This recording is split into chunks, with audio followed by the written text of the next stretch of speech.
kasi boyo yite meli ba papa ngana noko ngana mungala ngana mungala tantôt plutôt te ngana yeba mungala dine sa mungala denile sa mungala ando kwa denile ne sa mungala pas le coup et ça n'a pas tout plaisir comme on a ces gens là ensemble. On a déjà vu ça dans Caribou Variété, on a vu que c'était déjà les plus grands événements où Salama qui déjà rencontre, il y a fait, il y a oui Rana JB, ma femme n'a canapé moko, ce qui s'est fait, je ne sais pas, il y a plus de 25 ans. Parce que la dernière fois avant d'abord c'était tant avant fait de l'amour. Mbutasa solo barono et ono koko di la sonde a Betty Emilia. Yé koko azana pe ma obuna ana poa ana pandia obuna. Di la sonde a pandia obuna. Et le temps on dirait événement après réunification de Otukoloba, tout le monde battu sur Basangani, mais pour les grands absents, ils ont fait rigola, il fallait Zala, Alain Pela aussi, malgré la salle émission, Emile Alias, alors Alain Pela, ça n'a pas de souci, il y a santé même, à cause de ça. Mais Batou Basso, c'est la Ferregola, Azala. Même producteur, dans l'année même producteur, à l'obligation la porte est grandement ouverte pour la Ferregola. Mais Ferregola, apparemment, à ce et l'autre côté, tout ce monde a fan créer mon babiloko dans les réseaux sociaux, bazolo bandé, bazo télé, mais la gueule faire à cause de la mais tout ça. Non, tu as une communication avec mon frère. Est-ce que ils ont tenté de faire après sa position? Moi, ils manquent de respect au bazarana. Aucune histoire moi mode mal qui s'engage boy abun ça montre oh bleu moi bon bat baloba maramo boy. Faut pas trop côté dans les détails. Na éviter ba bleu mususu po ngana ba vérité mususu na lobaso na bi ça là toujours mabe. Ba retomber dans ya répercussion ya toujours moi au tribunal. Na zo éviter. Alors il faut chaque fois tout nuancer ramaka. Alors comment ils vont s'il faut réunifier Wenge? On doit commencer par la première. Parce que Manda Siakouti Bengi Manda. Pourquoi on n'a pas appelé Marie-Paul? C'est que bah ça là on peut bien être. Marie-Paul faisait partie de Wenge. Les Aimé Bouanga, tout ça et tout. On devait aussi les appeler. C'est pourquoi moi j'avais dit dans l'une des émissions, Ezali, Nango et Loko Yaoué Rana JB. Les autres n'ont bénéficié que de cette chance-là. Il a combien de comptes? Garçon, on a combien de comptes? Il a combien de comptes? Il y a YouTube, on a comptes. Ah, on combien? Ah, adresse email combien? Il a combien de comptes? Tant soit là, on 1000. Pour cette stratégie, on a bango. Ah, on a 1000. À s'abonner, à s'abonner, à s'abonner. On a 1000 comptes, tout, et puis 1000 vues, 1000 abonnés. Pour atteindre quelqu'un, il sait ce qu'il va faire. Il sait comment faire, il sait qu'il va faire. Il sait ça. Qu'on arrête un peu d'aller dans des mots, ce n'est pas bien. Et c'est ça aussi les problèmes avec le Wenge. Et mon Boutalika sou, et mon Massa, et mon Obungara. Moni, le loyo, au sala comédie musicale. C'est-à-dire comédie musicale, et Kumba et Siko Kumba. Même ceux qui le petit métier, il faut chercher à atterrir en bonté. Obima, bien, bien,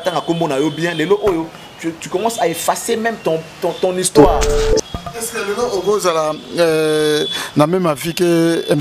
Natala et Charlie Charleston à l'Obaïkeno, Wenge de Bala Bangonioso de 1984 à 1997, na Falikaka de 2006 Tilelo na CV Fali Moko à l'équipe à Fienosona na Wenge dynastie pour ba voice bimaki ba tonga faire que niveau abeti album to ceux qui noko au sala ndenge nini pour nous na studio mais banzembo ngo peto mo tezo ekokana banzembo noko wana veri au sous pembe na émission.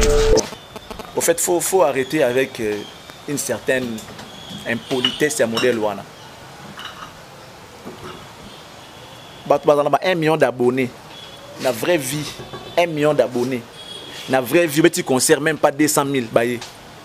Même pas 50 000 bakoti. Et si vous bêta. Allez-y, comprendre. Mais par contre, moi ce que je sais, le Wenge, c'est d'abord la méritocratie. Bah, viens de tricher. Bah, on va pas tricher. Tricher.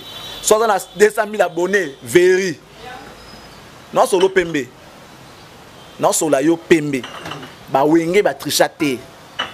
soit bien que Nazara n'a parlé Aza n'a parlé au Komona Yango lorsqu'ils ont dit bon chic bon genre à cette époque là déjà ils ont donné le goût na pas ça na bakara bien banda quoi bien parce que pendant ma foot na ma campagne ça va winge ils font beaucoup de respect na ba vieux wana quand ba autre temps autre mers fallait ozo comme ça la temps na époque na y a ba tricherie ba manigance c'est belé mais alors que ba jouer wana ba mérita ma ba ça là il y a une influence médiatique il y a des gens qui ont dit que Ferré n'a pas fait partie de Wenge. J'ai entendu de l'air bouche pour dire que non, Bengi Bato va yemba l'album. C'est quoi les jours là, moi la question qui me pose, ces jours là, l'album qui va, les concerts là, au Bazaï ko bêta, au Bazaï ko bêta dans le stade des martyrs, bah quand il y a CD bêta, tout est aux alabatni, bah voyez, bah ça la balade. Ces garçons là, ils disent trop de bêtises, ils ne connaissent rien. La musique a été l'auté, je sais même pas si c'est qui. Non, comme on a critiqué à Batou, on dirait, pour un seul artiste la Congo, mais il est malade. Il est malade. Il est malade. Et ça m'a bandalité. Bandal a ça kanini pe. Bandal est la musique. Si tu as dit bandal karabo, bandal est wenge ya ngolanga sana ngoni. Il a fallu battre bauta ba musique baya. Adolphe mona bandal. Adolphe. Pelaza mona bandal. Manda qui mona bandal. Mais ils ont fait leurs preuves. À cette époque-là, TVG à Moko, bon babimaka déjà. Il y a zalaka. Bon babimina sérieux, ba TV comme 50. Batala ki awa, batali okuna, visibilité ya ebele, ne bat monio. Après ba internet et ko ya aider ba ngwe pesi ba ngwa apport moins important. Historia na kati ya Dubai quoi. Historia na kati ya Dubai. Ne chapine plein de grâce à Makambo. Qui faut total olympique. Donc ya bana na kati ya Londres pas Makambo quoi. Que c'est bango. Tout n'a pas baqué dans le monde. Quand on est au bêta, pour comprendre que Didier Nzita very strong, quand il a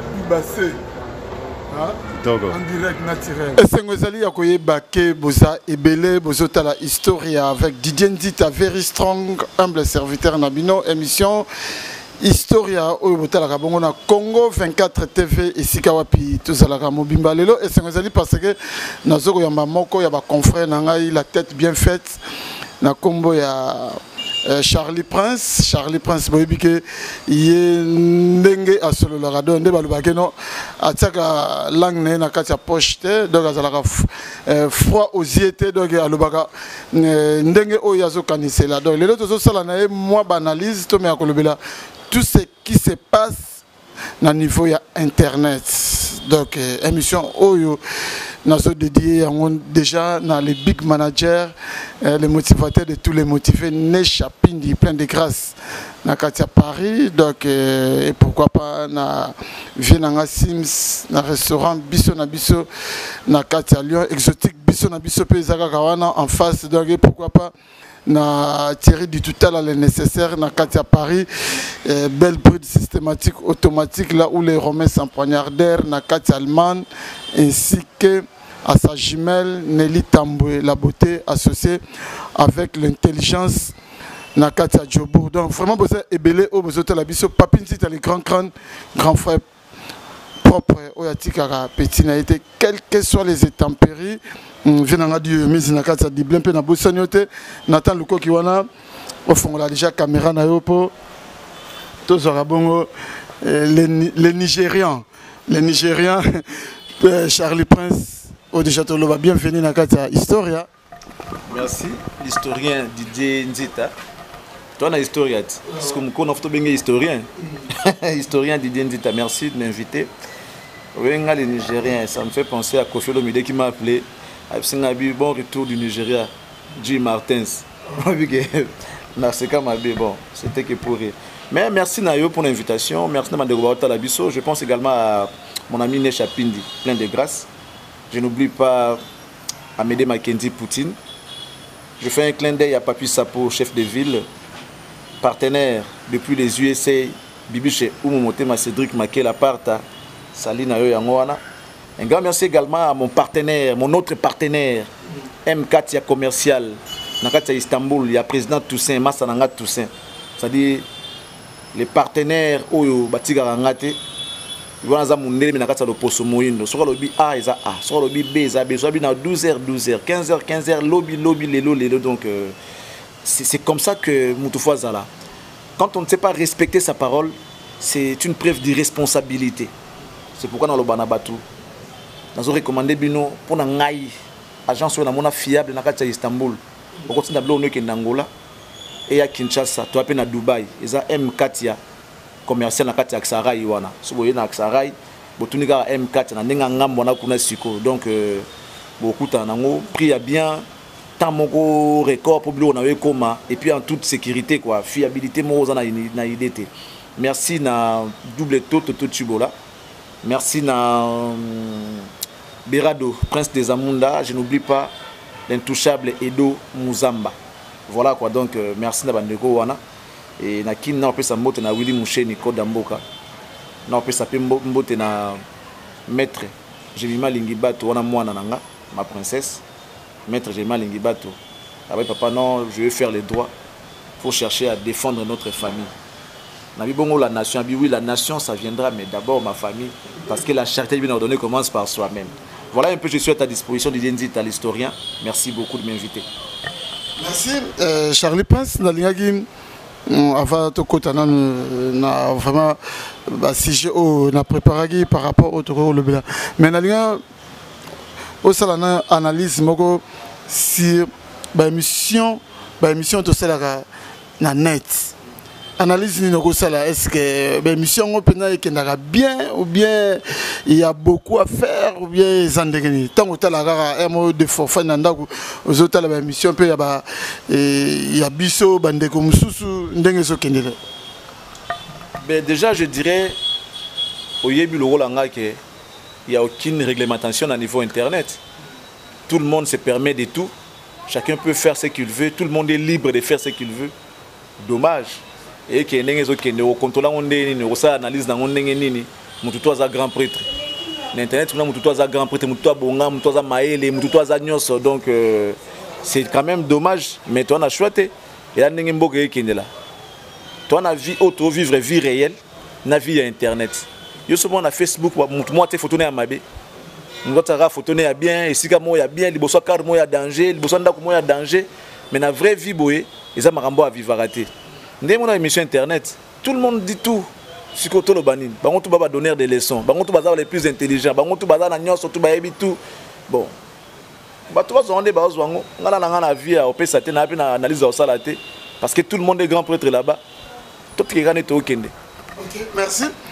Non to le ba na sommaire na que na binga que les Nigérians Charlie Prince au Nigeria, na fait rigoler Jésus de Nias. Est-ce que na moi 2 minutes, 3 minutes au coquille corrélaté biso makamango et les parce que na so qui temps il y a ko zoé tende balobara à chaud tant au Nigeria. Oui, ngai esengo na ngezali ki na inosa musala. Esengo na inosa musala. Tout ça là on pour na ba public, tout ça là on pour na bato batala rabiso. J'aime pas utiliser le terme fan. Tout ça là pour na ba internautes, pour na ba téléspectateurs, tout ça là pour na bato balingara musique parce que nous on fait la promotion de la culture et beaucoup plus na branche et la musique parce que la culture est vaste. La musique n'est qu'une petite branche dans la culture. Bon, nous évoluera beaucoup plus dans le domaine de la musique parce que nous sommes moins actifs, nous bougera moins trop que d'autres disciplines dans la culture. Tout le ça la musique à côté d'un grand qui est Ferrego là. Et moi je pense que les gens battent faut le bas auto sali parce que ça vient pas tous les jours. Ce qu'on a fait là-bas, ça ne vient pas tous les jours. Beaucoup de gens voyagent avec les artistes, mais c'est pour quel rendement, tout le monde a quand qui après le comme nos fans artistes comme nous ça maramka pour nos comme artistes comme nous kolula mboka wana mboko na koma ngote mboko eza danger mboko eza boy mais musalo kenda usala sai musala moi je l'ai toujours dit que je suis un professionnel de ces métiers. Depuis un certain temps on a acquis encore une certaine maturité pour nos ça musala ou bien nazala ya mon esengo. Quand les gens m'appellent, et surtout, ils n'auront pas si, ils auront très difficile, mon amoubali, pour apprécier mon salaire na yo, mon amoubali. Ils auront très difficile. Il est fan de toi, il n'est pas fan de ton intelligence ni de ton travail, il est fan de toi. Ça, c'est les femmes qui font ça souvent. C'est pas une émission na yo. Et ça, on a l'autre. Merci, mais tika na ongate, ça na Mais ce qui moi na mobali à Beninga, un monsieur, bon, moi na mobali si des monsieur t'appellent, un monsieur qui t'appelle et te dit j'apprécie ce que tu fais, oh là je suis aux anges. Je suis vraiment aux anges et ça leur rend plaisir parce que alors ça là on a complaisance té na complexe mon côté pour bazarana ba tout mon fois mon nana que tout ces simalobi. Les messieurs ils sont comme ça. Ils sont pas faciles à manipuler quoi. Tandis que les femmes peut-être qu'il est fan de toi, la personne de l'identité. Après il va te dire ah na sepela kana musa na yo po bimate que a sepela kana yo directement. Tu vois alors que dans un démo j'apprécie ce que tu fais. Mais or l'idée était de dire que je t'apprécie, toi, la personne. Souvent, monsieur pour dire que, oh, monsieur, écoute, j'apprécie ce que tu fais, courage, continue, va de l'avant. Top.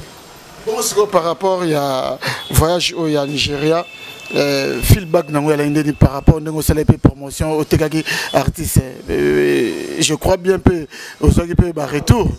Et ça a un plaisir, mais parce que pour un voyage, il n'y a que de messieurs. Bon, en fait, il n'y a pas que de messieurs, mais il y a eu plus de messieurs qui ont appelé pour dire si tout le monde pouvait faire comme toi, je crois que on va encore vendre notre culture.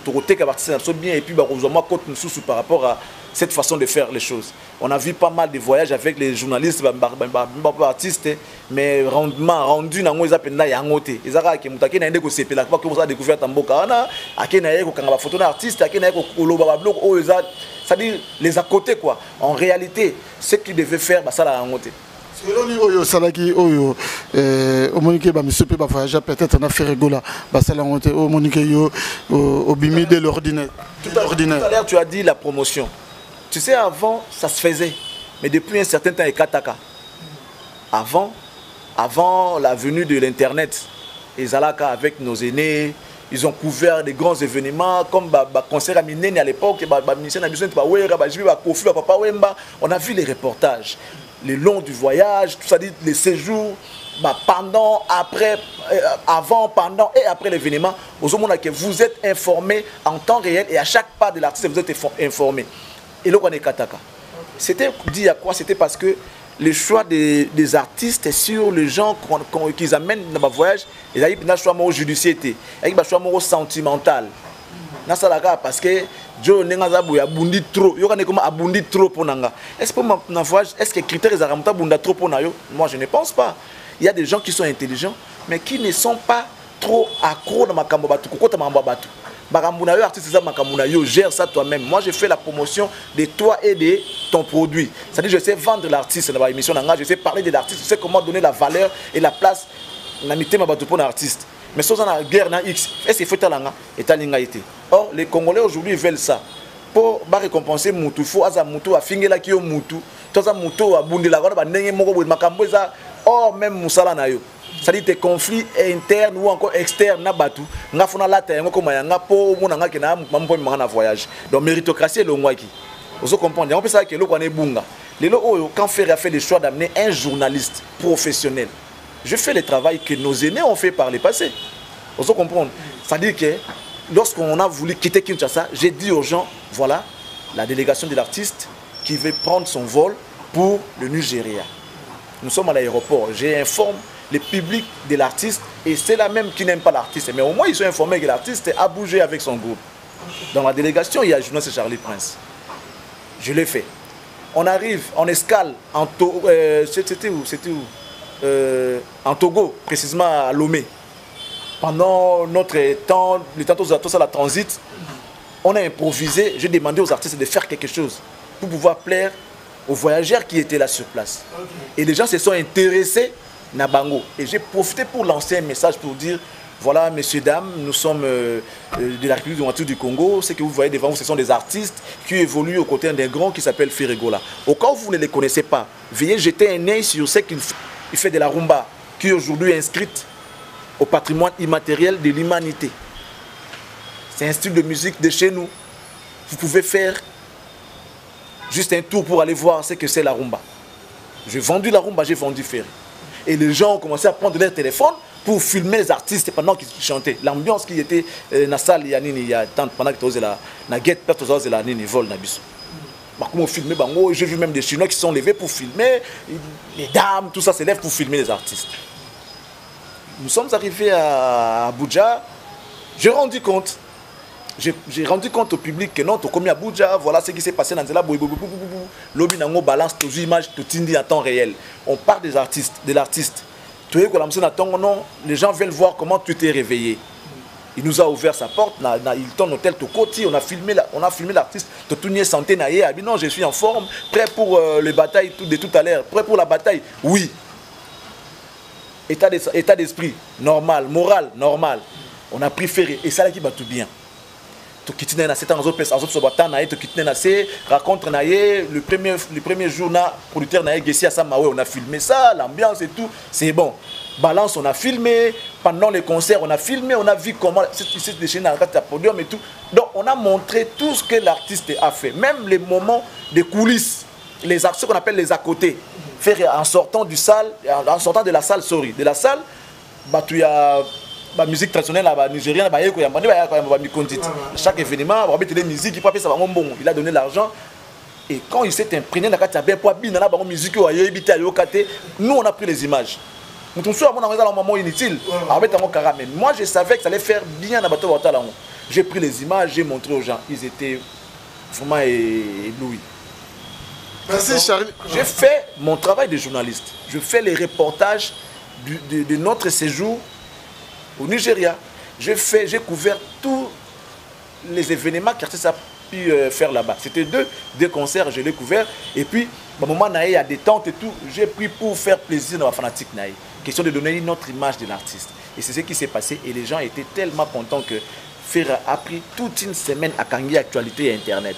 Les lots images bimi. Ah non, c'est bon, c'est formidable, l'image est bien. L'obi moussou c'est bimi. Pendant une semaine, j'avais collecté les images là-bas, j'ai bien préparé ça, j'ai mis à disposition du public. Chaque jour, il y avait une image qui sortait de l'artiste pendant son séjour au Nigeria. Et ça fait tellement plaisir dans la fanatique Naï. Et moi, je suis content parce que j'ai eu des retours.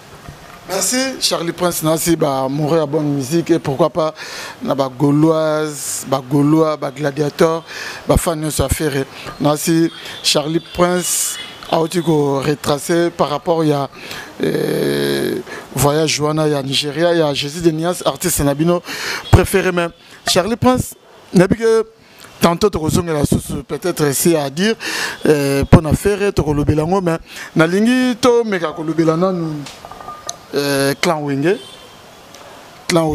concert Nabango, ils ont prévu le 30 juin 2022. Oyo, Ndenge Makamongo, ils ont kendele Charlie Prince. Côté monsieur Zomona, on dit bah tu vas se passer en chanté, ko Simba te, et bah monsieur ko Simba, Ndenge ils ont kendele Makamboana. Yo Charlie Prince tant aux talango, aux appels garçon mongo averti. Ils ont le belaoni. Bon, le but était de réunir, de réunifier Wenge. C'est-à-dire de créer un climat sain au sein de gens où jadis bazaki yo kana société. Et Simbi déjà parce qu'ils ont réussi à le faire. Basanksi bango déjà. Et là où fallait Simba déjà, il y a moins de Simbi. C'était ce qu'on a entendu depuis au Sangana bango wana. Ceux qui réussi comme ça, on sait que Simbi déjà. Et là, on a Simba Ezayango, donc Simbi déjà. Au étiquette les restes, c'est kaka cérémonie où ils allaient autour de la réunification. On a des concerts, des albums, des nini beaucoup Simba ten à niveau na évité pour nanga et c'est Simbi nango déjà. Et après on attend voir maintenant les résultats par rapport au concert. Ça sera une sorte de retrouvailles avec l'air public, c'est là. Revivre sous sentiment, la nostalgie. En fait, c'est un événement nostalgique. Si on veut dire ça comme ça, c'est vraiment nostalgique. Ce qu'on a vécu dans le passé, tout le monde a sous les lots et salama. Après combien de temps? Après près de 25 ans. Et ça, tout plaisir comme on a ces gens-là ensemble. On a déjà vu ça dans la Caribou Variété. On a vu que c'était déjà les plus grands événements où Salama qui déjà rencontre, il y a fait, il y a Rana Jibé, ma femme n'a canapé, mon conseil qui s'est fait, je ne sais pas, il y a plus de 25 ans. Parce que la dernière fois avant, c'était avant fait de l'amour. Parce que fait de l'amour, tant que le climat, vous avez déjà bien été. Tu vois qu'on a déjà marqué comme déjà mabé. Vous comprenez pas, tout le temps qu'on vend ensemble des boétés. Même pendant que j'étais dans les groupes, quand on vend dans sous boété, tant dans la kitinaï. Mais on va dans le canapé, mon corps, je sais pas ça s'est passé quand. Donc on a vécu ça. On a vu ça. C'est déjà bon. Et puis au petit concert, on a Ils ont encore eloko yo sala maele kanango. Ils ont mukolo net mukolo to ekoma et puis les kanango. Et ce qui est bien c'est que bah pour une date moko susu ya bien aux allez date indépendance na biso. Tout le monde sera à la maison en train de célébrer l'indépendance et ils vont profiter pour danser maintenant au rythme de Wenge Musica. Ce qui sera bien pour les Congolais. Mais le temps où je m'en on dirait événement après réunification de Utukoloba, tout le monde batunyo so basangani mais pour na batu basomona les grands absents ils ont fait rigola il fallait zala et Alain Pela aussi malgré dans cette émission Emile Alias alors que non Alain Pela ça n'a pas de souci il y a santé même à Rosala mais Batu Baso c'est la faire rigola pe azala même producteur dans l'année même producteur à l'obligation la porte est grandement ouverte pour faire rigola mais faire rigola apparemment à ce le bas et l'autre côté tout ce monde a ba fan na ye op ba créer mon babiloko dans les réseaux sociaux oyo bazo lo bande bazo telemela que non faire à Rosalate mais tout ça non to yoki communication yé moko faire été est-ce que et ça tenter de faire après sa position. Mais est-ce que la Bible dit la nature peut nous enseigner? La nature ne vous enseigne-t-elle pas que la nature peut aussi nous enseigner. Mais moi j'estime que les Congolais doivent un peu avancer leur façon de réfléchir, leurs réflexions et qu'ils n'ont pas mouki musica. Lorsqu'ils disent que les grands absents c'est Ferré, moi je ne vois pas que Ferré, il y a aussi Marie-Paul qui est absent. Pourquoi on ne parle pas de Marie-Paul? Pourquoi on ne parle pas de Marie-Paul? Marie-Paul faisait partie du Wenge. Il a fait partie du Wenge. Il était membre, comment on dit déjà, effectif de Wenge à l'époque. Il y avait première dislocation, c'était d'abord de Marie-Paul. Vous comprenez? Il y a eu une première dislocation avant que la deuxième arrive. Il y a eu une Marie-Paul. Marie-Paul a bien elle Paris. Alors, comment ils vont, s'il faut réunifier Wenge, on doit commencer par la première. Parce que Manda, c'est à côté. Pourquoi on n'a pas appelé Marie-Paul? C'est que ça on peut bien. Marie-Paul faisait partie de Wenge. Les Aimé Bouanga, tout ça et tout. On devait aussi les appeler. C'est pourquoi moi j'avais dit dans l'une des émissions, Ezali, Nango et Loko Yaouirana JB. Les autres n'ont bénéficié que de cette chance-là pour les arrêter que Basali Yango Yaouirana JB, Basalaka Wenge dans l'ensemble. Mais Ezali Loko Wenge, Yaouirana JB. Pour preuve, lorsqu'ils sont allés à Africel, qu'est-ce que tu as vu là-bas? Qu'est-ce que tu as vu? Il y avait que Wera et JB. Au Africel, la Tébon, on a banni tout ça.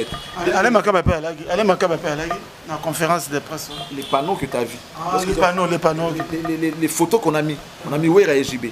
Les têtes d'affiche. Vous comprenez? C'était vraiment un truc de Wera et JB.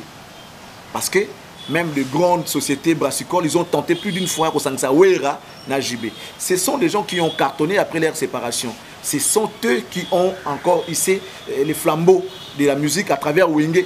Plus loin, vous comprenez? Plus loin, ils ont fait leurs preuves, ils ont tout fait presque dans la musique. Ils ont joué des salles, ils ont joué des grandes salles, ils ont connu du succès, ils ont vendu des albums, ils ont sorti des enfants au niveau. Donc moi j'espère que et leurs frères n'ont eu que de la chance pour accompagner cet événement. Parce que seul et JB ne pouvaient pas jouer ça des martyrs. Soit ils ont accompagné événement. Donc il faut faire recours à des membres de Wenge. Il y a version Yakala. Mais quand c'est en Etienne, on pouvait appeler Marie-Paul pour la beauté et l'eau Congo. Tranquille. Il y a des gens qui ont dit que Ferré n'a pas fait partie de Wenge. J'ai entendu de leur bouche pour dire que non, Bengi Bato va yemba dans l'album. C'est quoi les jours là? Moi, la question qui me pose, ces jours-là, l'album qui va, les concerts là, au Bataille Beta. Au Beta dans le stade des martyrs. Bakotia ba CD bêta.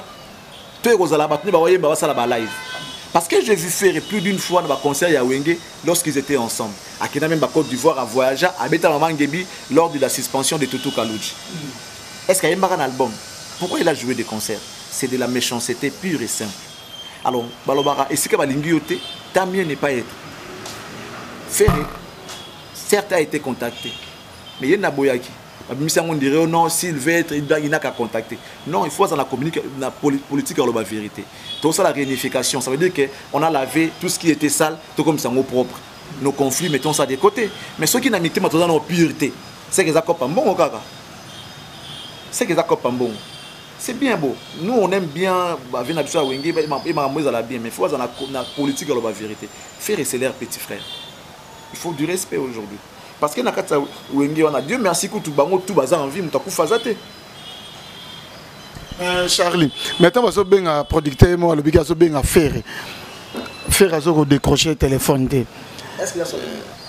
Est-ce qu'il faut bien non? Faire un bureau, faire un manager, faire un nini, tout ça et tout. Bah ça là on bon côté. Au rôle les cas, au rôle aibi démarche producteur, aibi démarche na ça là pour atteindre l'artiste.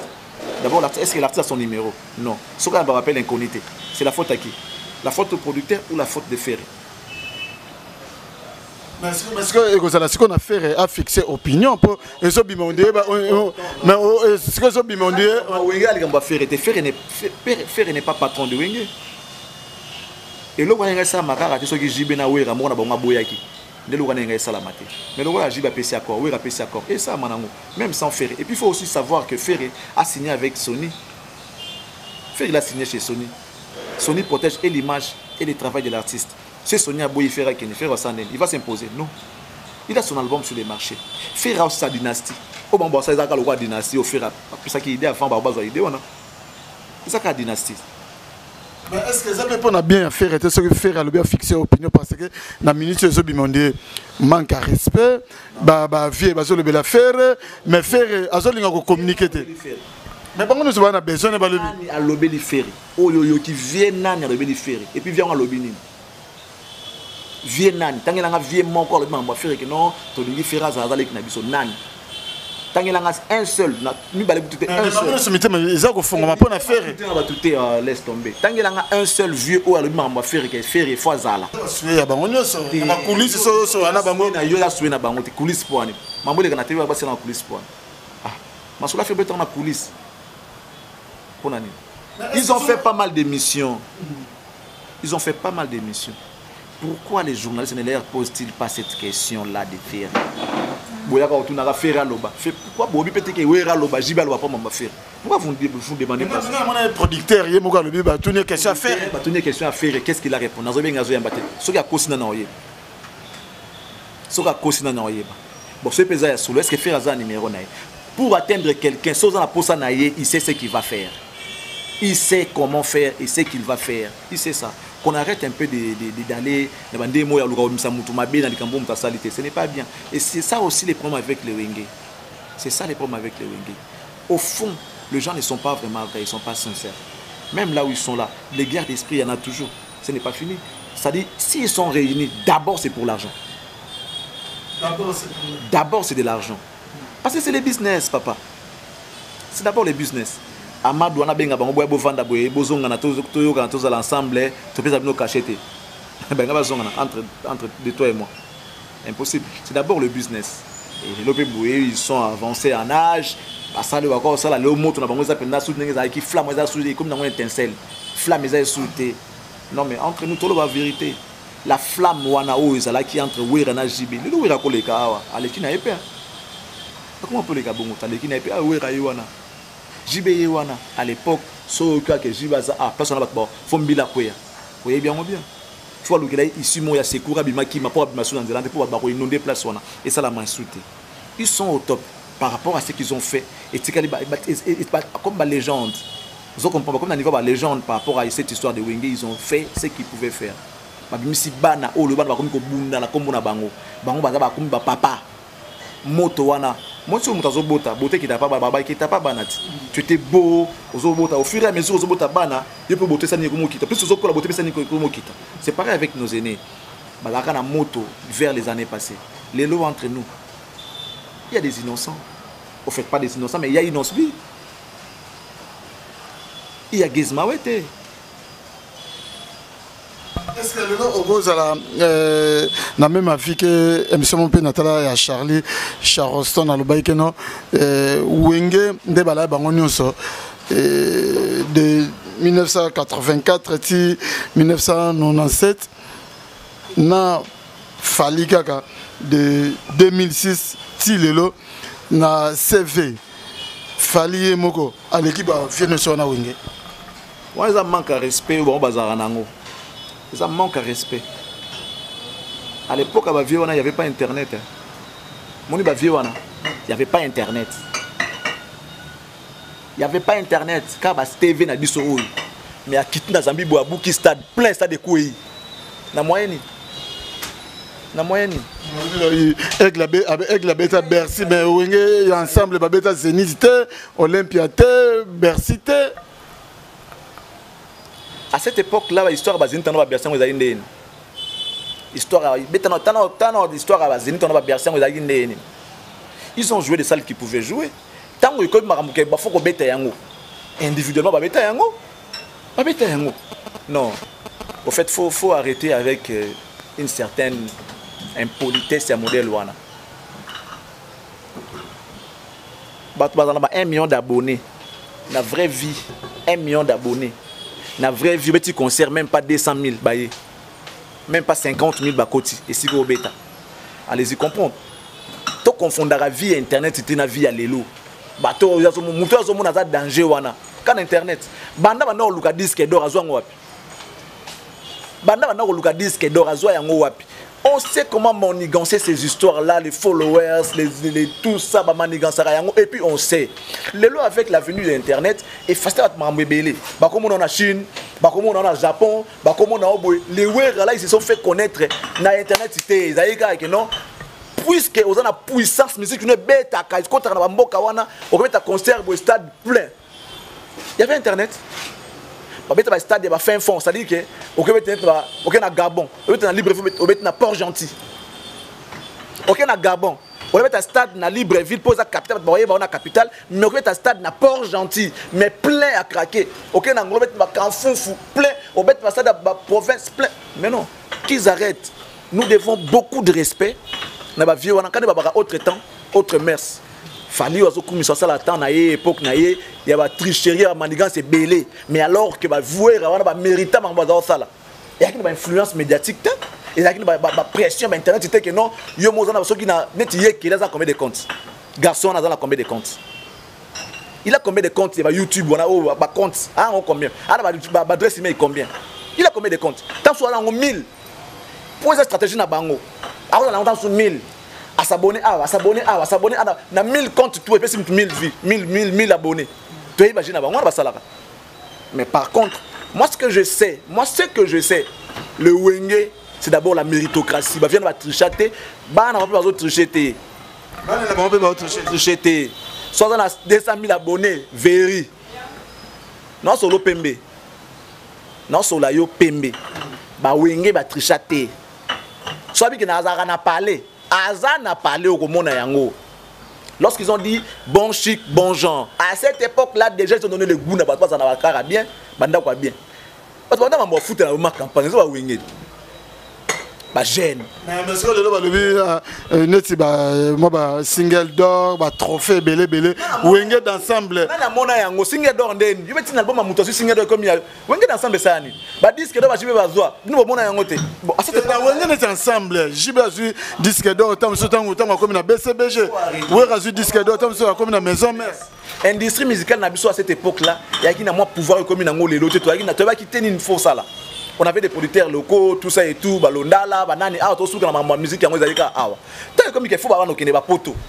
Après, ils méritent pas carbone. Ils sont allés prendre poto sur la année. Il faut se poser la question. Prendre poto dans la année, carbone après combien d'années?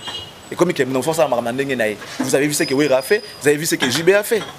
Il faut penser comme des intellos. Pour ça, je vais raisonner à Simamou Congoté. Je vais raisonner à Simamou Congoté, je vais raisonner à Moutou. Tu comprends ce que je veux dire? Les gens réfléchissent un peu dans la genre à Simamou Congoté. Il faut tout réfléchir dans Moutou. Vous comprenez? Ces garçons-là, ils disent trop de bêtises. Ils ne connaissent rien. La musique, je ne sais même pas s'il est qui. Non, il a critiqué à Batou, on dirait, pour un seul artiste dans la Congo, mais il est malade. Il est malade. Il est malade. Wenge, où est bouleversé à donner. Les lots musique, moutou azo kumisa, azada idéologie à Wenge. So du moment il faut battre sentir qu'on a montré. Yeza Wenge. Yeza mon azo longa père na été. Bango ya mwana. Moi na azo longa père na été. Bako zo za longa voisin bonne, c'est que voisin moutou asala ka meilleur système. po ya lokola mwana azui elongi ya voisin. Ça dit moi c'est nanga boti, moi na bimina elongi ya voisin. Donc tu oya kumisaka mazane. Ah il y a voisin, il y a père de voisin. Oui, mais tout ce qu'il fait c'est du wenge, il veut qu'il va pas comprendre kaza. C'est du wenge. Wenge na baba keno toza likolo, pe toza likolo, toza pe tozali. Ezala que na naka au monaka, au tietembe, au moniango. Il y a blablate. Il y a bilobelate. On se comprendre. Il doit comprendre que si l'artiste est là où il y a un artiste dans un danger, il existe, c'est vrai. Il n'est pas sorti de Wenge, mais il est Wenge, moi le bango, bah ça biso goût. Ce qu'il fait à l'andarande Wenge, le style Maramutu a dit que pour monter dans la boîte, c'est du Wenge. Mais artiste du monde, artiste à l'époque quand même à Zalikolo, à l'époque où on a autre temps, autre mers. Si on attend oralement, parce que c'est l'oral, oralement parlant. Oui. C'est vrai. Bon, il y a ça est vraiment dans les tinines. Net oh ça Likolo oui, mais net les lobos na Likolo na yeta par rapport à quoi? Par rapport à ni. Ateka danger ko artiste toi Congo disque d'or izaka wapi? Pour ce que teka, ya ko teka. So attendre moi c'est moi wana ba pesi disque d'or. Ce qu'on a atena c'est wana te. C'est wana ba teka pour vous disque d'or. Yena comment moi pas ma bimara mingi ba production pas ma calendrier mo chargé. Pas de souvenirs aussi ba kanga maka na États-Unis pour na ozanga ba billet. Ba kena concert ngondeli. Bala na aéroport pour na ozanga ba billet. To yebi ni ba mona tambola. Moni ba wenga no mona ba via ba zo ba lar na ba ngo pour ba mérita. Que nous les sans chaba so boyotiki jibe ba pesi 100 balles te na ki abeti ya zongi makele muke boyoka eko ya ndule boki peke ndule tikali ape na likonda na poche na ye bato ba sa makele na kendaka trop mais ngaso na kenda obeta trop lokwane ba kindaka wana mais non na ozana ba villa na temps normal vie na ngeko changer vie changer ba montre dans le ba montre cher à ce moment là ba mbongo aucun histoire moi mode mal qui sangani boy abungsa montre oh blou moi bongo bat baloba makamobo boy faut pas trop kota na ba détail na éviter ba blou mususu po ngana yeba vérité mususu na lobaso na bi sala toujours mabe ba retomber na ngoya ba répercussion ya toujours moi boy tribunal na zo éviter alors il faut chaque fois toi nuance à makambo il faut toujours tout ça la nuance mon boy na poto moi j'ai jeté les noms je connais quelqu'un anga qui de fête il est allé au fait elle est allée dans une boutique. Elle s'est acheté une robe. Il y a 1500 €. Une seule robe, il y a 1500 € à Sombi. À quel n'a pas fait à Zongi. Papa bon il y a une fête. Ah la petite robe moi il y a mon chino sur Chanel. Il y a 1500 €. Bah pas que prix nango yango wana à Zongi. Lobi nango azuro wana kangi na facture nango ba mutaki zo na boutique et kokinga te na sepe nango te. Ndila tangele 1500 na ye à Zongi seli. Mamda ba tapoto abi ke sala maka oyepe asala itena iso kama mona yebi so ba tapoto ba yebi ke sala maka donc tu achètes quelque chose si tu gardes les factures ba facture na so ba facture na ngo so mbio li papa montre sac tout ça garder ce ba facture na yo tu peux aller remettre na magasin ton na boutique mundele va te rembourser au moins discours non les marchandises vendues ne sont ni reprises ni échangées c'est purement congolais chez mundele les a raté vous comprenez. Chez Mundele les a raté. Les marchandises vendues ne sont ni reprises ni échangées. Et pas Mundele les a raté. Et pas Mundele les a dit que soit logo se fait n'amote tu peux venir tu remets on te donne ton argent. Et ça la rendé ngwana. Alors bato basala mamba bilamba bolo bilanga ngote. La plupart des histoires qu'on nous a montrées dans la ranango et à kinité. T'as la paire. On est lenga ko na kinya et l'équipe lenga partout. Mututu ezala badjika soka zwi ba bloko na ye na mikili banini suka na ngofa kitala ngokin mukile mona ke ayaki elengi nango ezala kisasa osomba car kine komate osomba montre na kine komaka ezaka pona poto kina climat bloko na kokana raté eza impossible donc to yebi makamande esala maka to vivre simple po surtout to no ba bloko musu na katia wa ya ko makino balinga kanga ite basala kanga boyete basala kanga iboyete or to lo baka ba pembe. C'est déjà le journaliste c'est un pembe. Journaliste c'est un pembe. Et c'est la passe. Effectivement, non, c'est le ras-le-bol. Nous avons dit na luki na tribunal, na luki na butu, na luki na ndenge tout na jute na yu maintenant le bata ko le bapa on peut c'est soulagé. Il s'est soulagé pour moi, j'ai vu que c'est normal. Ah mutu. En tout cas, il s'est soulagé parce que bomba comment na ngoti awa. Na lo barangote, ngana tala kate kangami awa. Si comme mutango so loko nuire o ko nuire te. O loko coincé te. Ah dina lobela e po na bimsa o na zala ngo awa. Et soulagé c'est bon. Est-ce que lelo ozo risquer oyo lelo Emelia amoni ndetoyike Emelia babundisaki ye na Pullman? Est-ce que lelo yo poso banga teke likamabo yo komela yo so posa na moi information ozo ki déjà si bagarre ya Emelia na Aigle komela ndeni. OK si boyo yite Emelia ba ndeni papa ngana noko ngana mungala ngana mungala tantôt plutôt te ngana ye pas mungala Dine sa mungala Denis les mungala ando kwa Denis les sa mungala pas le kuta boy Denis les sa mungala anda lac hein tout le bara vérité ya to senga ba to le bara vérité siko sok mo ngana na ba origine na yo c'est que oza mutu nyama ça dit les origines ya biloko na vie ya mutu ko changer ya ngote il faut la fier na ba origine na yo faut la fier na ba origine na yo ne bongo mutaye baka o yazali soki mutaye azoka son ya origine na ye ça veut dire qu'il y a même pas importance ni existence na yo osa mungala bo mungala ba muluba mutute muyanza mutute musakata mutute mupenda za mutute asa batu nzambe mtasala bango bongo ba peka ba congolais siko oza na complexe même ya ekolo na moko botama eza pasi nga na mungala po na mungala. Je suis vraiment Mungala, c'est-à-dire de père et de mère, Mungala. On se comprend? Ben oui, Ngana Mungala. En fait, au moment qui mila armée, ils ont domaine à Bangala. On a mon bout tout. On a c'est mon bout là, il nous écoute. Ça m'a danger dans Mboko yo ba talak ba te belé Bangala né armée za pona bango. Yoko ba combo. Yoko ba combo za Kalozo ka combo Bangi. Et le commandant général Pichen, commandant Papi, commandant John. T Général Likulia, Général Baramoto. Vous comprenez? Pama Baramoto, Général Nzimbi, Général Somao. Non, ils ont au colonel Pichou. Non. Mais est-ce que tu as la bagarre oya et mais la temps yo qui vient fait la dynastie. Pour ma voix c'est bima qui ba ton affaire que niveau abeti album to ceux qui no quoi ça la ndenge nini. Pour nous na studio mais banzembo on peut to monter ko kana banzembo no ko wana. Veri o sou pembe na yebisu.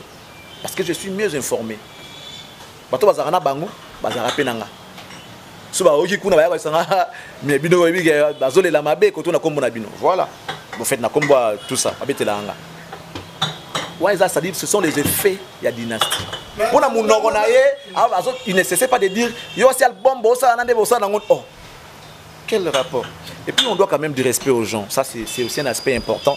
Non qui bat bazolo ba non Emelia. Respect et c'est ngara quand on dans la richesse pour respecter. Emelia reste ce qu'il est. Il a commencé ses métiers bien avant Batebele.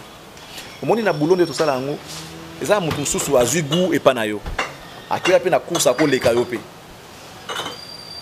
ce que le bon congolais ça ka reconnaissance des ala raté ya moment na to suka ka boy suka moi li moi ayaka mbango li moi mais regarde mutoko la petit na biso champion d'Afrique les Sénégalais c'est Joe Mané il reconnaît ses aînés or le bal yezo beta tant susu ba beta niveau na te Azan champion d'Europe, champion d'Angleterre, champion d'Afrique.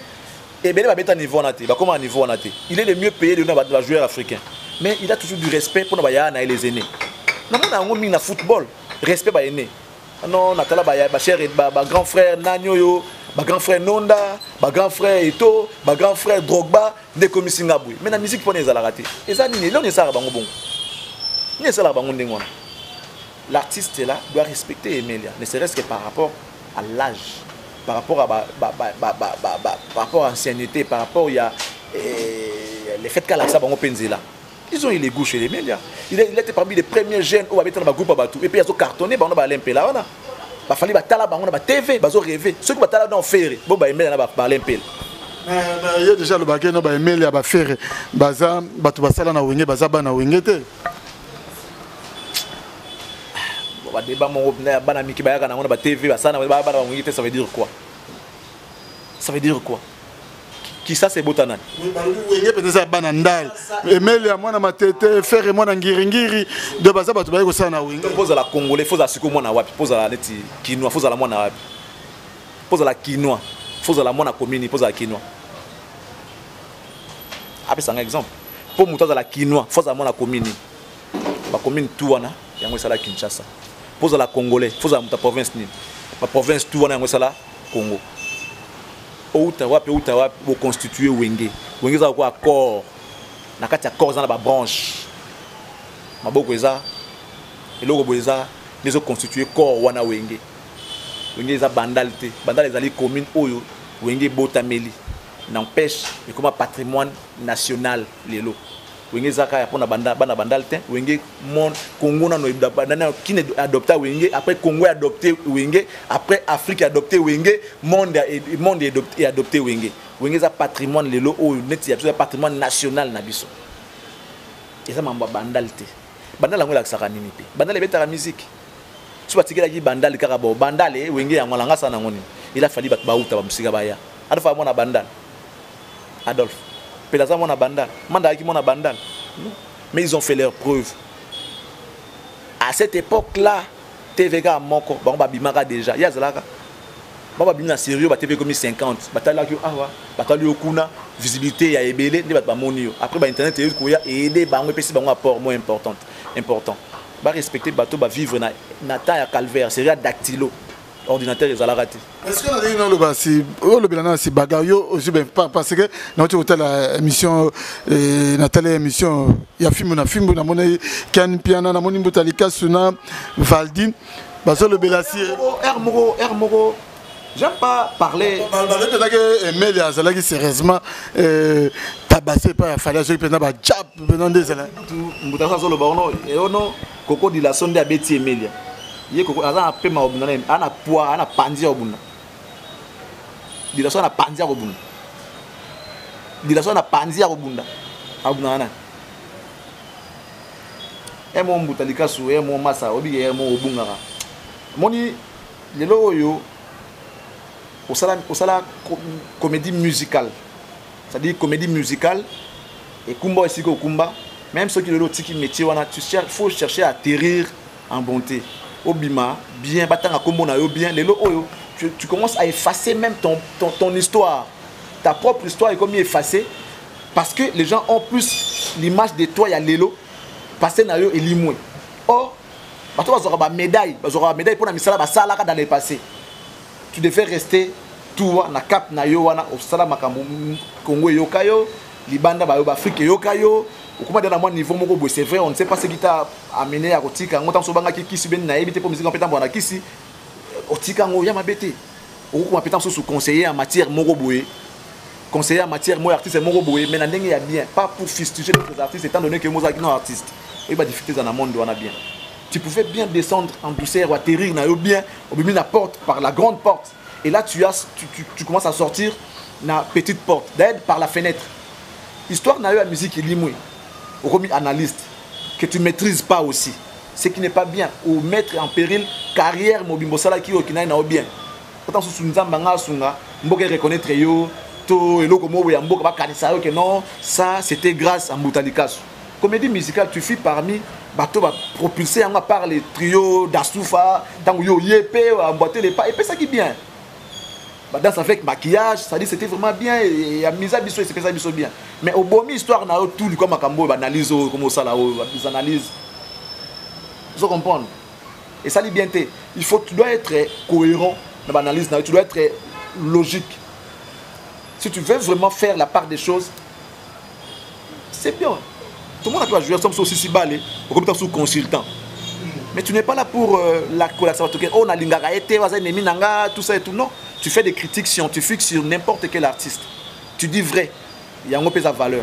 Mais c'est critique pas aussi la dernièrement oyo alobaye que non tant faire alobaye que non asaya mukolo aleki bango et que yepa ko zong sa faire na mwanzela lobino faire azo sala musala na bien mais alobate que ya leki bango parce que tant ye faire alobake asala nzemba rumba liboso siko liboso banane parce que ba parti patche ko pe ba sala ba recours ba pompo miya ke pe ba sala ba jansi et faire ko lobaka bongo te. Bon, critique on a ça la bien, ça la gagne bien. On a preuve il y a temps au azolo bela. On a contredit malobanete, mais seulement à ça la yango bien pour garder image au batala qui nango yaye avant. Tu vois mutumo zaki na moi respect mo boy du coup, on commence le mo boy et bungsi bo moto no yakala. Un respect ça nini et longwe. Aujourd'hui, il est nul, il se retrouve pas. On n'a aucun souvenir de lui sur le plan ce qu'il a fait dans le passé. On a plus l'image qu'il a aujourd'hui. Pareil avec Banachou, ça, banalise mon bidon, tout ça sans réfléchir, tout ça et tout. Voilà, c'est l'image qu'il a donnée aujourd'hui. Alors que par le passé, nous, on a parlé de lui. Tout le monde dans la télévision. On a parlé de lui, qui est un Congolais qui fait la fierté de notre culture à l'étranger. Zambie, Kenya, Kuna, tout ça et tout. On se souvient même que il a invité Céline à l'un de ses albums qui a cartonné. Ça la collaboration et ça la paie bien. Aujourd'hui, on n'en parle pas. On n'en parle plus. Mais c'était question peut-être tout à la Moussabilo, on a Ewana, abeta historique, bayambakaende, abeta expérience en musique, oh yeah, ça là, oh à viva. Et puis bateau à Koutana, on a vu dans Libanda, Mboka, quelques artistes, passer la collaboration Libanda, et comme ça là, écoute bien, qui abeta Masolo, aux la Sakeno. Aujourd'hui, et comme peut-être galère. C'est à cause de chop-chop, peut-être que vous le comprenez. Parce que je vois mal un artiste, à niveau comme Akinango, que tu peux faire déplacer un groupe au Kenango Libanda, loger, un concert, au tomber si bas à niveau, que tu commences à donner tendance comme si tu es fan d'un artiste qui n'est pas mauvais, mais en étant fan, tu peux aussi apprécier d'autres artistes.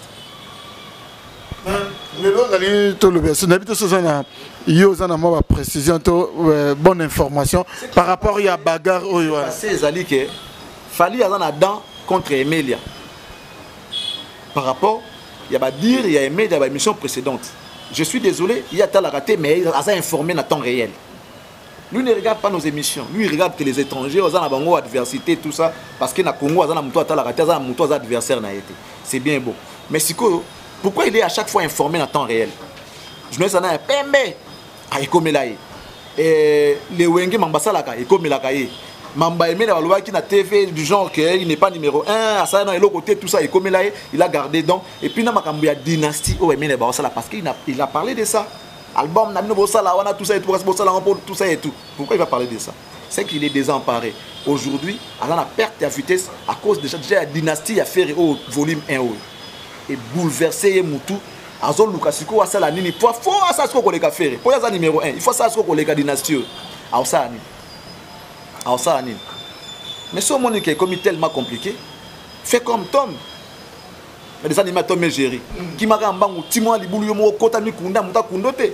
Pourquoi on ne kunda non, ce monde qui est commis grave que tu supportes plus. Maintenant c'est l'équipe voilà d'autres temps dans yo. Fais comme Tom. Timon Liboulio na yo moko au côté mi kundi, au tiers drapeau blanc donc ça veut dire que j'ai fini j'abandonne. Faut pas chercher musuba kunda pour que on va kunda ye, on va ça non. Mi kunda yo moko, ce monde qui est commis penda grave dans niveau wana. Fais comme Tom.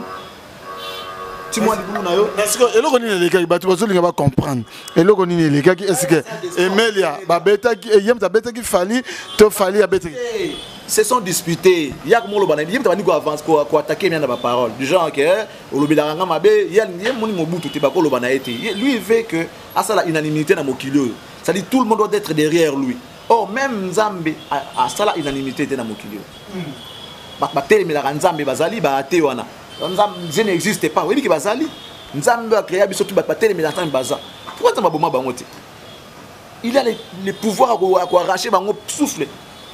Histoire pesili. Mais Nzambe batika ba ate bazala. Atika bango bandi maranzambe te batika bazali. Bandi maranzambe te bazali. Pour preuve Lucifer existe. Ndenge toyoka. Satan existe. Nzambe a le pouvoir à oloba que no bo finir ton histoire, tika ba nanga tranquille. Mais atika besoin de vivre dans Satan. Mais pourquoi Moutamoki la lingi tout bazalaka derrière idéologie naie? Ce qui n'est pas normal et que ça la makate. Et tant que na mutu naie ko zalaka ba fois derrière idéologie naie, tout le monde à s'aligner derrière idéologie naie, il aura des problèmes avec tout le monde. Tout le monde ne peut pas t'aimer, et ça loi à nature. Tout le monde ne peut pas te croire, et ça loi à nature. Tout le monde ne peut pas être derrière ton idéologie, et ça loi à nature. Qu'il accepte ça comme ça. Tout le monde est d'accord, tu n'as pas besoin. Ils ont vie, ils ont opinion, ils ont limite. Pourquoi on a tant qu'il va croire qu'il faut pas regarder derrière, il aura des problèmes avec tout le monde. Avec les journalistes, avec ses collègues musiciens, avec Moutouba Ferry. Qu'est-ce qu'il fait? Aswan Sabatouana, avant héritier. Bafinga combien de fois? Baboya combien de fois? Kofi, Baboya Kofi combien de fois? Nous sommes en train de faire que Bundapo Baboye. Mais non, il faut payer ça temps à temps. Tout ce qui est temps. C'est le temps. Fina Bunana producteur. Bawela maramususu. Bawela maramususu ya mbongo te. Inanimité de tozo lobela. Yo lingi bato sa bandi makambo na yo. Baloba ke oui, tu es danger. Bato tout bango mbala mo comme parole d'évangile. Na kat église. Alléluia, bato zong si amen. Non. Je suis pas obligé à le dire amen. So na mona c'est. Mais tu le ba que mais là les gars dispute simple dispute mais ndene comme on a niveau que no chanete ne bukan chanete ne katani et bukan. Qui t'a pas comment discuter comme mambuke non. Boy ça ngalo te comme siko boye tout ça et tout. Il y a le cas de garde, mais ça sans garde. Il y a garde, il y a mais là, bakati chenette nae. Vous comprenez? Et Nathalie Mbouta quand ça se voit que non chenette à $2000 aux parents tout ça Mbouta. Allez mais là na ba jonga na beta la chenette à $2000 à Kosombango.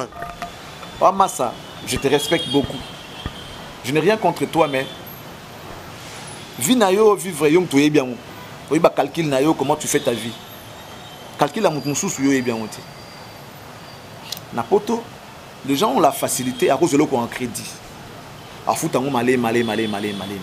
C'est qui l'avantage que nous la paix bande on a sur poto. À cause de crédit même il y a lupang.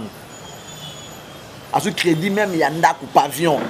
Bakata kaye ndam tant tu peux mouké na satan ballon tant sous moi 10% salaire cap. Ça existe. Na poto nous avons des fameux tout cas valeur à $50,000. Ça existe. Nous avons des à cause de crédit en bon on a banque de valeur moko boy ba dokata mouké ça c'est le engage. Ça existe. Tandis que na qui ça awa et ça impossible. Donc tout ça la raté na ba légèreté moko boy réflexion. Il faut qu'on réfléchisse. Quand quelqu'un dit que je suis en la valeur à $2,000 boss. J'ai pas entendu là où il a dit ça. Sorry, mais il y a un lobby à moi. Mais ce il dit que je suis en la valeur à $2,000. Au moins on grave point. Na qui ça il a $2,000 payer à sous passe. Sorry, il a $2,000. Et à sous-passe, même na kina, il a $2,000, c'est rien. Bon, on a un téléphone, un iPhone 13 Pro Max, c'est déjà dans des mille et quelques dollars. Moi, je suis en train de so parce que comme $2,000. Et puis 2000, mais c'est belé, mais c'est belé, Ils sont parents, ils ont $2,000. Moi, je n'ai pas compris ça. Je n'ai pas compris ça. Moi, je montre un Michael Kors Smart. Et c'est combien? Et ça passe. Charlie Prince n'a ligné dans tout ça. Mais ça, je ne sais pas ni parce que dès que ma bagarre que aigle mobina et comme ma bagarre et comme to longo na ma musique ya ko bina ya ko yemba to meme on se ma coffee pour na que ma coffee oyo fallait bête gonde oyo ande qu'on a biso champion du monde. Martin Bacol. Non, il n'est pas sa première fois de le faire. Il y a un ça veut dire, moi je vois mal Moutoua a succès. Moutoua est au top de son niveau à Kebunda. Il doit comprendre que si les gens me fustigent, si les gens n'aiment même pas, si part de moi, que ce soit en mal ou en bien, c'est parce que Naza au top. Donc pour Naïe, il faut aller goûter plaisir. Mais ce qu'on m'a dit, comment on va compter bande soit na ba ndo bundaka. Tu vas te souvenir, je sais pas ce qu'on y a l'histoire, on attend bazaka dans le quartier latin, à quel potoyer na 300. Mercedes. Faire à l'époque, il avait 300, na 600. Il y a un bandal. Faire avant na bandal, c'est rien à foutre le pomme na bandal déjà. Avec tout côté il y a hôtel ceux qui Salama, je sais pas na bandal na moi c'est kuna. Yeah. Bah je sais que au faire ya kuna. Oh mais ouais mabele na ngai. Oh mabele na yo laxini. Donc ta ko ta mabele ngote. Faire a démarrer car Kenya ya ndo Kenya balanda faire ya landa faire. Faire pe na 300 et pe na 300. Ti kota meza fwana. A bloqué Ferenzela, tout ça et tout. Oh, désordre. Faire peut poser, un monsieur calme, poser. A ce qu'on a Mercedes nae, a bengi nanda kuni na bandal. Nenin. Boy la nga 600 biga wenge. il a 600 faire à Kita à côté na 600 à Siminzela à Kei à Sundola Ewa na 300 ba mettre à faire rendre ba 300 na Simanango humilié à Siminzela Kei yo a 300 barré mutunzela quand il y a la cara danger faire 600 ya donc 300 za na barré ngonzela qui était OK c'est bon on attend aussi manando tout notre attend discuter te faire il rester dans sa voiture à bengi na ndako ba il a 600 ekoya ba comme c'est les 900 yo baragi 300 ba c'est sous 600 combien 900 yo zaka na 300 pamba batika ya wana ba kenda na bango donc ce moment là que on a perdre ta vitesse parce que moi je vois mal on a succès à que ça maman ngwana so mutala bana télé pour na yo moni beta ekara so kutana bana msuna TV afinga rayo ba petit comme afinga ngana ba TV okutana pe na nzela bovaya na yo BTP kara tant so moi bonjour vie otale ka c'est que c'est bonjour ben oui je te dis bana be afinga ngai afinga babiso ta solo critique mo boy ay beta mutu na makote na makambazo loba na yo ça dit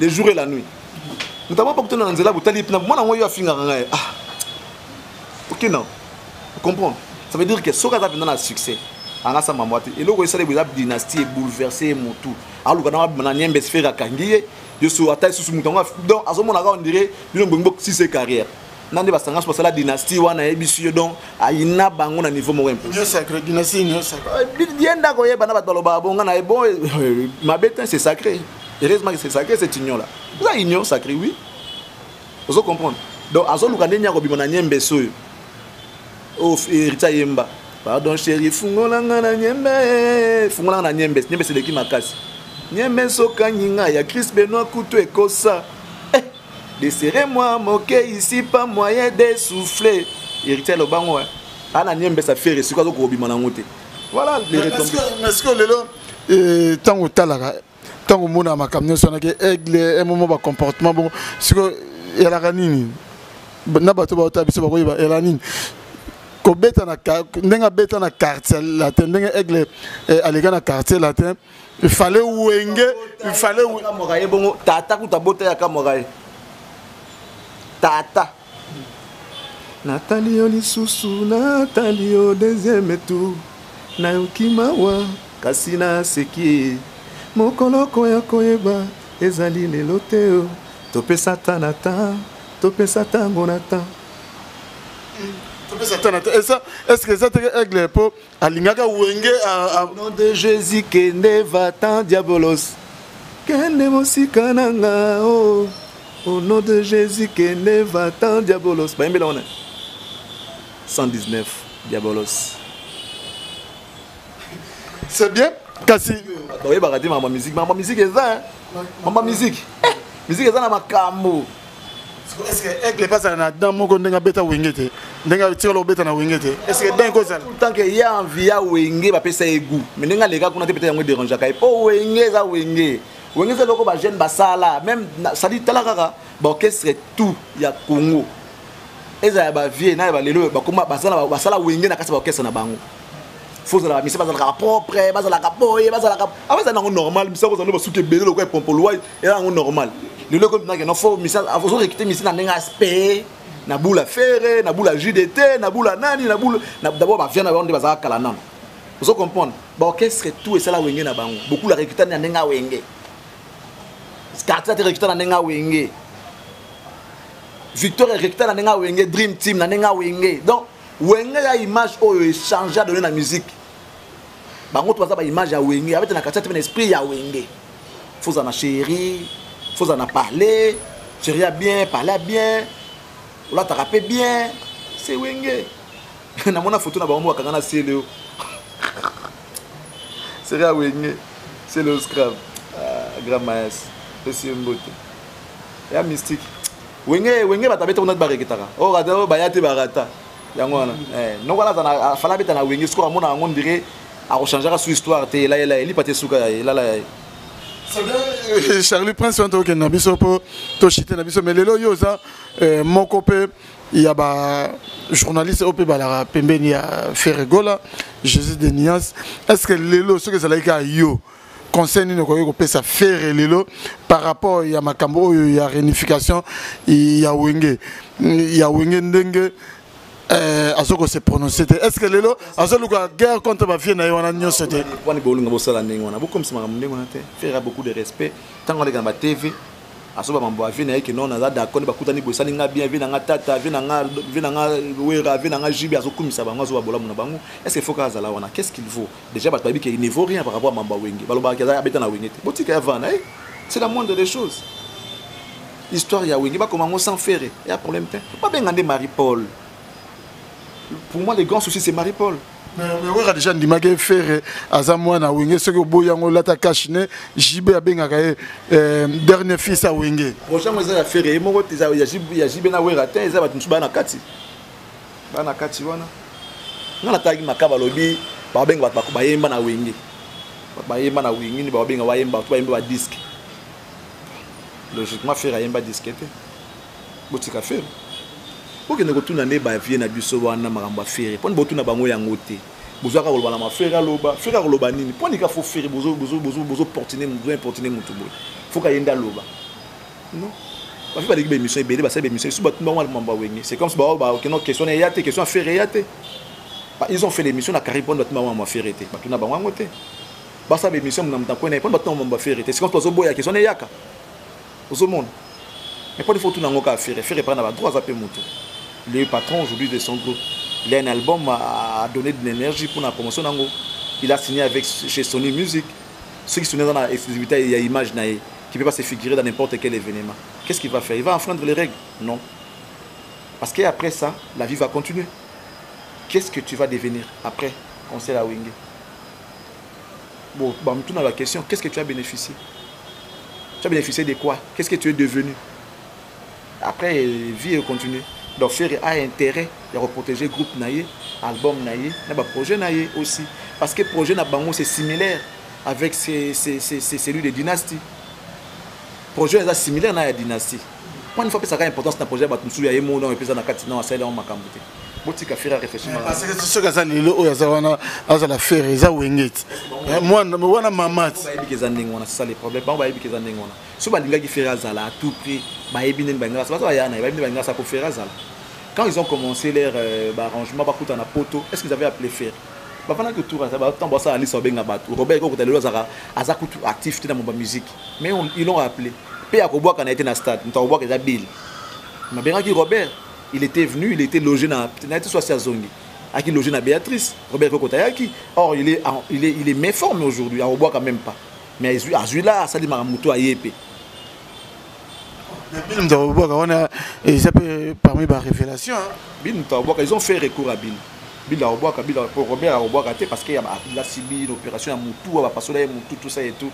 À Makele, Makas, Talakabana, Kabwana, à Monatana Moutou, Morote à Wenge.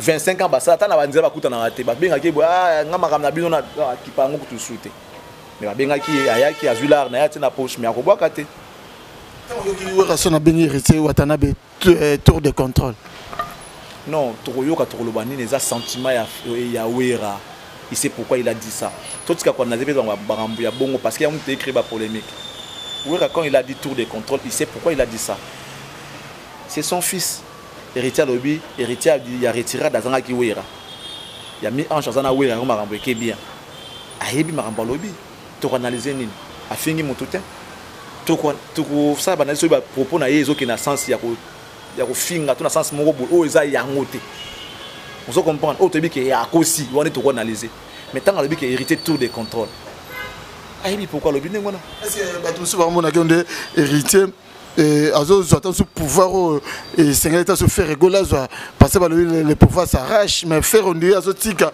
pouvoir échapper pouvoir nous me taper ça pouvoir bénédiction tu peux en avoir mais pouvoir vous en avez c'est Dieu qui donne pour les pouvoirs et moi esprit tout ce qui est esprit est en Nzambe soit à Molili tu vois tout ce qui est esprit et ça yo tem to kopesa ngo moto eza Nzambe moi c'est pratiquement maléfique et tout mais esprit est moi on a raté tout ce qui est esprit est spirituel voilà bon après ça on monte ndeni Nzambe lelo to comme na biso vraiment na suka mais tant le but effet dynastie lelo dynastie en OP il a fait rigola lelo déjà ndenge zokene est-ce que et ça na vitesse ndenge bimela ou bien lelo effacé effacé bato bangango les gens qui ont écouté et qui écoutent cet album, bah, on a fait à travailler comme une bête, hein, comme, je sais pas, comme un animal,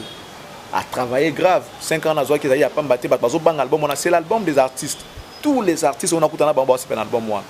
On a entendu un album, on se voit linga carte rose, on se voit linga marathon, on se voit linga capi, on se voit linga toc toc, on se voit linga ifunyanya, on se voit linga sing again.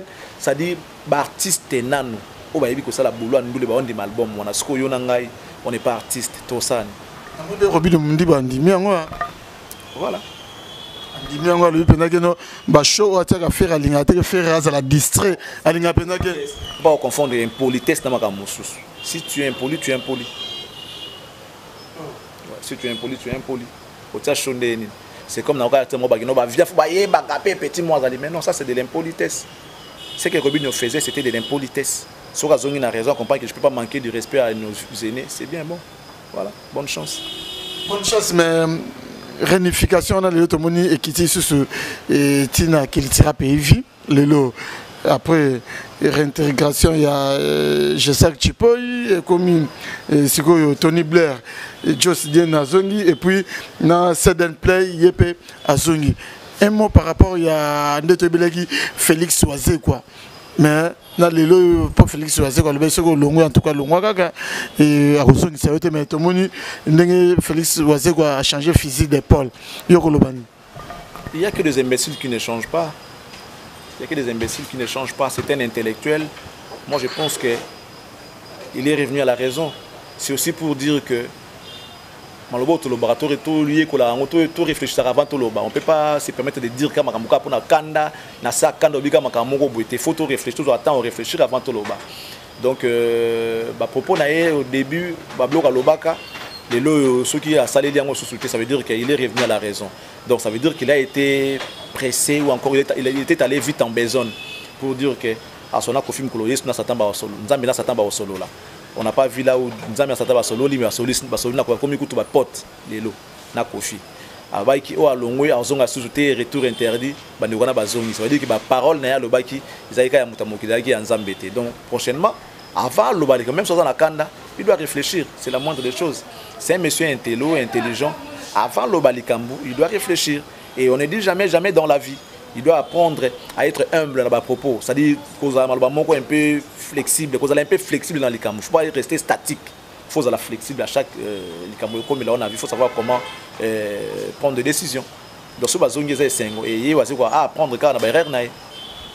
Ok, merci Charlie Prince n'habite par rapport à l'émission au bateau sur la télévision parce que internet c'est ça qui a ruinda et mais là ça ça qui largement tabassé et pas il a fallu pour ah tabassé ya za moi si ya soit que on habite face à face boye banga ba email fallait ngabite email eh bino sakana mutabeta saki yemo saki azong sa tena mutozo bunana azong selo likofia bino sakaba je saki azobeta saki azong c'est la hauteur. Mais muto bunana so beti likofie pas ozongisa ke basi ko tanso ko zonsa boye yeux parce moi mabe tanso na lisu boye et au perdre connaissance même si on beta rabia ba robeto pe jour wana donc faut faire attention ba sous-estimer l'adversaire. Ça c'est l'erreur que Congolais salaka. On a tendance à sous-estimer nos adversaires même dans match à football. Tokonyata bango mais ça balé ça mathématiques té formule échangeage jamais tika la bongoté. Faut faire attention muto zo ba ke robeta to il a été sérieusement tabassé za moi c'était za mobali Emelia. Un monsieur a zappé la forme, à la muscle, à taper les coffres yeux, il faut faire attention à blog. Donc, moi je dis merci à tous ceux qui nous ont suivis. J'espère que tout ça n'a pas nabino.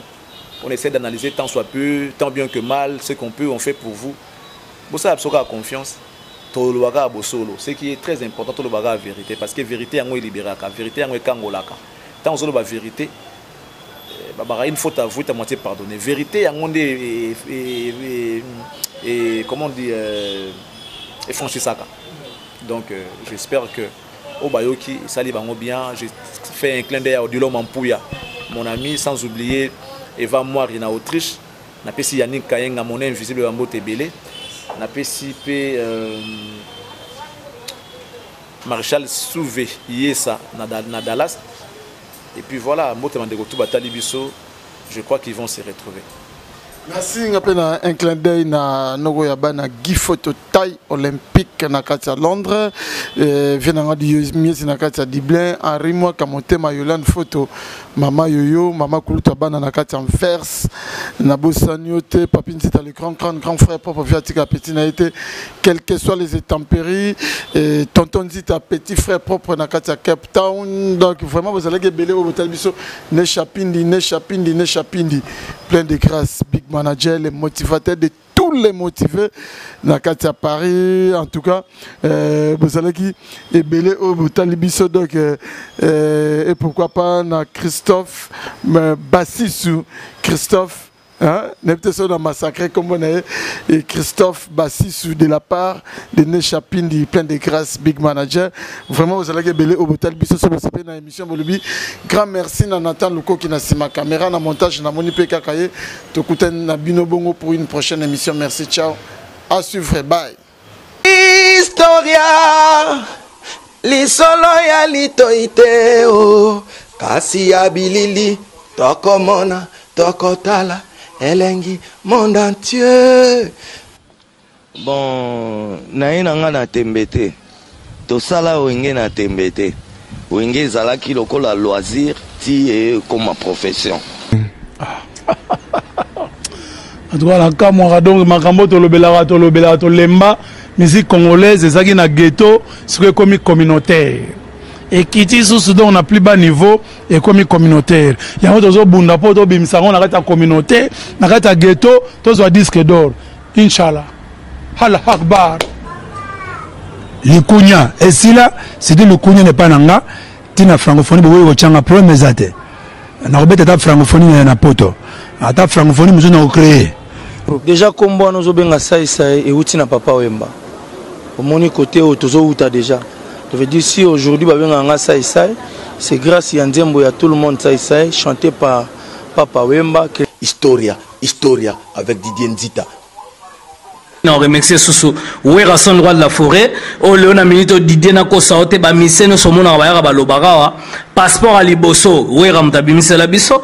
Soso liboso pa babo na nena ba fetiam so ba première communion d'abord ba ke wera to liango soso musaka mampata mutalamba ka ba musicien omona kana ba fiba misapina maboko na makoz dans les tout puissants Nzambe mokonzi ye mutasala ga ba destin e ba ke yo za journaliste comment ke ba Dubai pam pam ba journaliste bele pe bazo kende kasangulu pamba pam